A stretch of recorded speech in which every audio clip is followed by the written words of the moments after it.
আরজিকর কাণ্ডের মাঝেই অর্থাৎ আমরা জানি যে আরজিকর কাণ্ড নিয়ে শহর উত্তাল রয়েছে, রাজ্য উত্তাল রয়েছে এবং তার মাঝেই ফের আরো একবার শ্লীলতাহানির খবর। এক নাবালিকাকে শ্লীলতাহানির অভিযোগ। হুগলির হরিপালের আশুতোষ অঞ্চলের ঘটনা। অচৈতন্য বিবস্ত্র অবস্থায় উদ্ধার করা হয় নাবালিকাকে এবং তাকে হাসপাতালে নিয়ে যাওয়া হয়। হাসপাতালে পুলিশ নিয়ে যায় এবং সেখানে যেটা পুলিশ তারা এক্স হ্যান্ডেলে যেটা পোস্ট করেছে, সমাজ মাধ্যমে যেটা পোস্ট করেছে, পুলিশ জানাচ্ছে, পশ্চিমবঙ্গ পুলিশ, যে মেডিকেল পরীক্ষায় কোনো রকম সন্দেহজনক কিছু মেলেনি নাবালিকার এবং যেন গুজব না ছড়ানো হয়। যারা গুজব ছড়াবে তাদের বিরুদ্ধে ব্যবস্থা নেওয়া হবে, পুলিশ কিন্তু স্পষ্ট জানাচ্ছে। কারণ এর আগে আরজিকরের ঘটনায় যেভাবে বিভিন্ন খবর সামনে এসেছে এবং যে বিভ্রান্তিকর পরিস্থিতি তৈরি হয়েছে, তাই আগে পুলিশ কিন্তু সতর্ক এবং সতর্কতা পুলিশ জারি করেছে যে তদন্ত চলছে, গুজব ছড়ালে ব্যবস্থা নেওয়া হবে।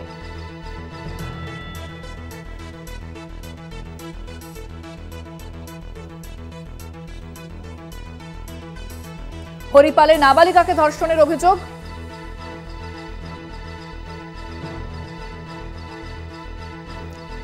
ফোনে রয়েছেন প্রতিনিধি পাপ্পু সাঁতরা। পাপ্পু, একদিকে যেরকম নাবালিকার যৌন নির্যাতনের খবর উঠে আসছে, তবে পুলিশ বলছে যে তদন্ত চলছে, গুজব যেন না ছড়ানো হয় এবং মেডিকেল রিপোর্টে কোনো সন্দেহজনক কিছু মেলেনি।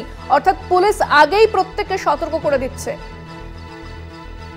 একেবারেই দেখো যে পুলিশ মহল থেকে যেটা সোশ্যাল মিডিয়ায় পোস্ট করা হয়েছে, সেখানে পরিষ্কার বলা হচ্ছে যে নাবালিকা, সেই নাবালিকার কিন্তু যে মেডিকেল টেস্ট সেখানে কোনোভাবে সেইভাবে কিছু মেলেনি। তবে সেই মুহূর্তে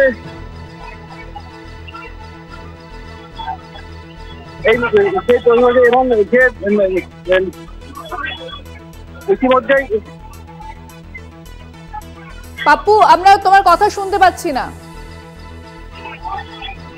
একেবারেই দেখো যে পুলিশ যেটা ঘোষণা করছেন, যেখানে যে গুজব ছড়াচ্ছে, সেই গুজবের বিরুদ্ধে কিন্তু পুলিশ পদক্ষেপ গ্রহণ করবে।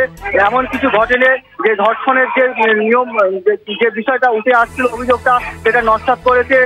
মেডিকেল রিপোর্টে সেইভাবে কোনো তথ্য মেলেনি। তবে এই ঘটনার প্রসঙ্গে কিন্তু তদন্ত শুরু করেছে হুগলি গ্রামীণ পুলিশ এবং সাথে হরিপাল থানার পুলিশ, এবং মূল কি ঘটনা, কি কারণে হয়তো সমস্যা দিকটাই খতিয়ে দেখছে। তবে ইতিমধ্যেই তদন্ত শুরু করেছে, যেমনটা সোশ্যাল মিডিয়া থেকে শুরু করে একাধিক জায়গায় পুলিশ নজরদারি করে চালাচ্ছে যে কোনো রকম ভুয়ো খবর যদি ছড়ায় তার বিরুদ্ধে আইন অনুযায়ী যথাযথ ব্যবস্থা গ্রহণ করবে হুগলি রুরাল পুলিশ। ধন্যবাদ পাপ্পু। হরিপালের ঘটনায় পশ্চিমবঙ্গ পুলিশের তরফে পোস্ট, যেখানে পুলিশ সতর্ক করেছে প্রত্যেককে যে গুজব ছড়ালে ব্যবস্থা নেওয়া হবে এবং কোনোভাবেই যেন গুজব না ছড়ানো হয়, কারণ নাবালিকার মেডিকেল রিপোর্টে কোনো সন্দেহজনক কিছু মেলেনি, এমনটা কিন্তু পশ্চিমবঙ্গ পুলিশ পোস্ট করে তারা আগেই জানিয়েছে। তারা বলেছে যে তদন্ত চলছে, গুজব না ছড়ানো হয়, গুজব ছড়ালে ব্যবস্থা নেওয়া হবে। হরিপালের ঘটনা, এক নাবালিকাকে শ্লীলতাহানির অভিযোগ। যদিও এই ঘটনা এখনো পর্যন্ত কাউকে গ্রেফতার করা হয়নি।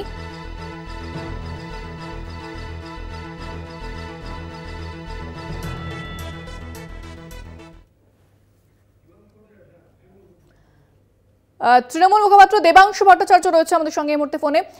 দেবাংশু, যে বিষয়টা উঠে আসছে যে হরিপালে একটা ঘটনা ঘটেছে, এক নাবালিকাকে শ্লীলতাহানির অভিযোগ এবং অচৈতন্য বিবস্ত্র অবস্থায় সে উদ্ধার হয়েছিল। পুলিশ জানিয়েছে এবার যে মেডিকেল রিপোর্টে কোনো রকম সন্দেহজনক কিছু মেলেনি এবং পুলিশ বলেছে যে গুজব ছড়ালে ব্যবস্থা নেওয়া হবে, অর্থাৎ পুলিশ আগে সতর্কতা জারি করে দিয়েছে। না, একদমই। দেখুন, এরকম যে কোনো ঘটনা তো নিন্দনীয়, যে কোনো ঘটনাই লজ্জাজনক আমাদের এই সোসাইটির মধ্যে, এই সমাজের মধ্যে। কিন্তু আমাদের একটা জিনিস খেয়াল রাখতে হবে, যে কোনো ঘটনাকে আমরা একটা স্রোতের একটা প্রতিবাদের ঢেউ এই মুহূর্তে চলছে আরজিকর কাণ্ড নিয়ে, সেটা স্বাভাবিক, সেটা হওয়াটাই স্বাভাবিক, মানুষ প্রতিবাদ করবেন, আওয়াজ তুলবেন। কিন্তু আমরা এই সুযোগকে কাজে লাগিয়ে যে কোনো ঘটনাকে সেন্সেশনালাইজ করে দেওয়ার চেষ্টা, যে কোনো ঘটনাকে অন্যরকম ভাবে স্পর্শকাতর করে দেওয়ার চেষ্টা, সমাজের মধ্যে লুকিয়ে থাকা এক দুজন খারাপ ব্যক্তি কিন্তু এই চেষ্টা সবসময় মত্ত থাকেন। সেই কারণে আমরা এইটা আমাদেরও তরফ থেকে অনুরোধ থাকবে যে ঘটনায় যদি কোনো রকমের যৌন নির্যাতন বা এরকম কোনো ঘটনা থাকে তাহলে তো পুলিশ অবশ্যই সেটা জানাবে এবং মেডিকেল রিপোর্টেও সেটা উঠে আসবে, কিন্তু মেডিকেল রিপোর্টে এখনো অবধি সন্দেহজনক কিছু পাওয়া যায়নি, যেটা পুলিশ ইতিমধ্যেই জানিয়েছে। আমার মনে হয় সেই জিনিসকেই আমাদের ভরসা করে এগোনো উচিত এবং ওই ঘটনায় তার ফ্যামিলি থেকে শুরু করে সবার সাথে পুলিশের মতো করে যোগাযোগ রেখে এগোচ্ছে এবং পুলিশ এই কারণেই টুইটটা করেছে যে এই কেন্দ্রিক যেন কোনো ভুয়ো খবর আর ফার্দার মার্কেটে না ছড়ায়, কারণ এই মুহূর্তে আরজিকর ইস্যুকে কেন্দ্র করে আমরা যে পরিমাণ ভুয়ো খবর দেখেছি, আর সমাজের একাংশ বসে রয়েছে, একটা বড় অংশ তারা রাজনৈতিক উদ্দেশ্য প্রণোদিতভাবে মার্কেটে রোজ প্রতিনিয়ত প্রতি ঘন্টায় ভুয়ো খবর ছড়াচ্ছেন। ফলে এই বিষয়টা নিয়ে ভুয়ো খবর না ছড়ায়, এটা আমাদের প্রত্যেকের খেয়াল রাখতে হবে। ধন্যবাদ।